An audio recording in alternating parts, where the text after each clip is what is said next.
Barcelona. If you're a Barcelona supporter, chances are you know every player from the starting 11 to the youth academy by heart. But talking to you about football somehow always just ends up in Lamine Yamal glaze. Odds are you're not even Spanish or Catalan, yet you are as loyal as that one cracked Xbox 360 FIFA 12 disc that still works if you blow on it and pray. Still, every time someone brings up Real Madrid, you're suddenly reminded who your owners are. Arsenal. If you're an Arsenal fan, you're passionate to the point of obsession. You treat Arteta like he's Guardiola with a personality and act like every press conference is a TED Talk. You argue on Twitter for hours about why Saka is better than literally anyone, and you'd rather die than admit Declan Rice might have had a bad game. You watch AFTV more than you watch the actual matches. It's time to go! And somehow you always have a new excuse.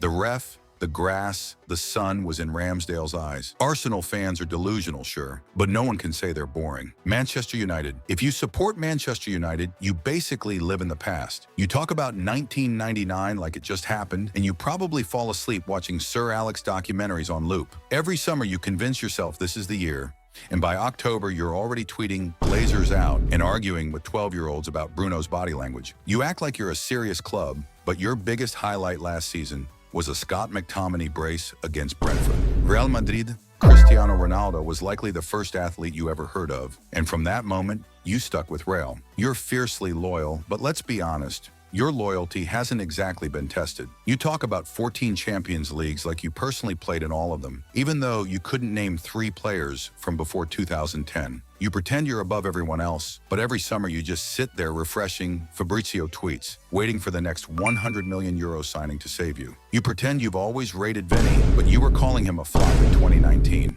Manchester City. If you're a Man City fan, you're likely either a teenager or a retiree. You either started watching football in 2018, or you spend every waking moment reminding people you were there for the Dzeko era. You pretend to be humble, but deep down you know everyone hates you, and you love it. You flex treble wins like it's a personality trait, then cry when people call you oil money.